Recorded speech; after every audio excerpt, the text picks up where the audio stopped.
నమస్తే, welcome to మనం TV. నేను మీ పవన్ బేస్వాడ. భూమి నుంచి అంతరిక్ష కేంద్రం సుమారు 400 కిలోమీటర్ల ఎత్తులో ఉంది. కానీ అక్కడి వ్యోమగాములు మాట్లాడితే కొన్ని క్షణాల్లోనే భూమికి చేరుతుంది.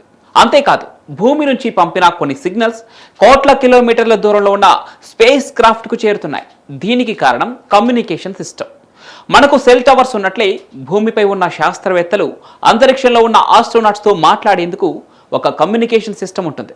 ఈ కమ్యూనికేషన్ సిస్టంతో కేవలం అంతరిక్షంలో ఉన్న ఆస్ట్రోనాట్స్తోనే కాదు, మార్స్ రోవర్లు, వోయేజర్ల వరకు ప్రతి మిషన్కు ఒక కమ్యూనికేషన్ ఉంటుంది. మరి ఆ కమ్యూనికేషన్ ఎలా జరుగుతుంది, ఆ ప్రాసెస్ ఎలా ఉంటుందో ఈ వీడియోలో తెలుసుకుందాం. అంతరిక్షంలో ఉన్న వారితో కమ్యూనికేట్ చేయటం భూమిపై మనం చేసే ఫోన్ కాల్స్ లాగా సింపుల్గా ఉండదు.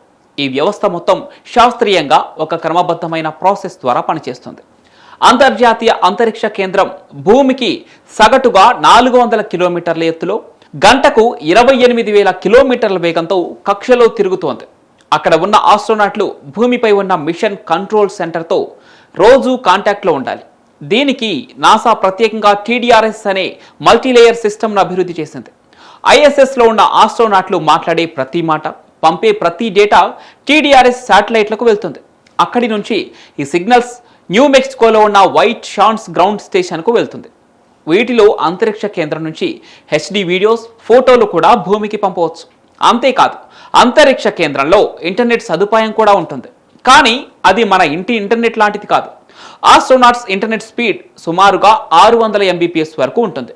దీనితో వాళ్ళు ఈమెయిల్స్, సోషల్ మీడియా లాంటివి వాడగలుగుతారు. కమ్యూనికేషన్ వ్యవస్థలో అంతరిక్ష కేంద్రం నుంచి ఆస్ట్రోనాట్స్ భూమికి ఏదైనా సిగ్నల్ పంపిస్తే 1 లేదా 2 సెకండ్లలోపే భూమిని చేరుతుంది.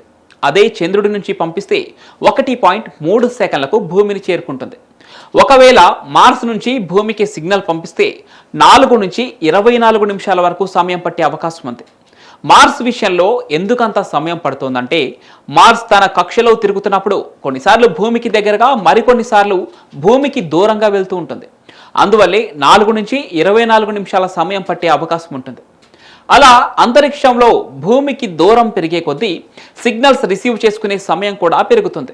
మనం పంపిన స్పేస్ క్రాఫ్ట్లు శుక్రుడు, గురుడు లాంటి గ్రహాలను దాటి వేల కోట్ల కిలోమీటర్ల వరకు వెళ్ళిన సిగ్నల్స్ డేటాను మన భూమికి పంపిస్తుంటాయి. అంతరిక్ష అన్వేషణకు పంపిన స్పేస్ క్రాఫ్ట్లకు సిగ్నల్స్ పంపటం, వాటి నుంచి సిగ్నల్స్ రిసీవ్ చేసుకోవడం కోసం నాసా DSN ఏర్పాటు చేసింది. ఇక్కడ DSN అంటే డీప్ స్పేస్ నెట్వర్క్ అని అర్థం. ప్రస్తుతం ఈ DSNలు మన భూమిపై 3 ప్రాంతాల్లోనే ఉన్నాయి. మొదటిది అమెరికాలోని కాలిఫోర్నియాలో, రెండవది స్పెయిన్లోని మాడ్రిడ్ దగ్గర, ఇక మూడవది ఆస్ట్రేలియాలోని క్యాన్బెరాలో ఉంది.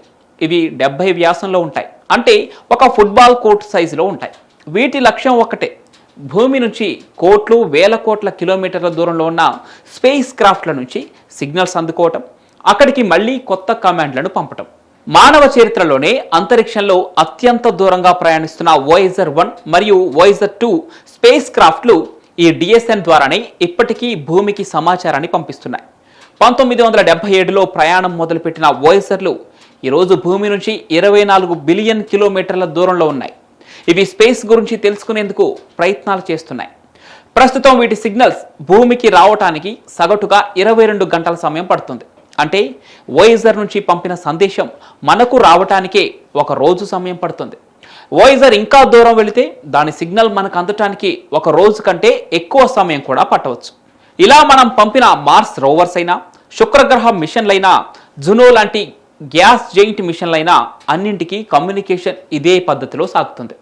భూమి నుంచి 1,000 కిలోమీటర్ల దూరమైన, ఎంత దూరమైన రేడియో తరంగాల ప్రయాణం ఆగదు. కానీ దానికి సమయం, శక్తి, స్పష్టత మారుతూ ఉంటాయి. భవిష్యత్తులో లేజర్ కమ్యూనికేషన్ టెక్నాలజీతో ఇంకాస్త వేగంగా, క్లారిటీగా డేటా పంపే రోజులు వచ్చే అవకాశం కూడా లేకపోలేదు.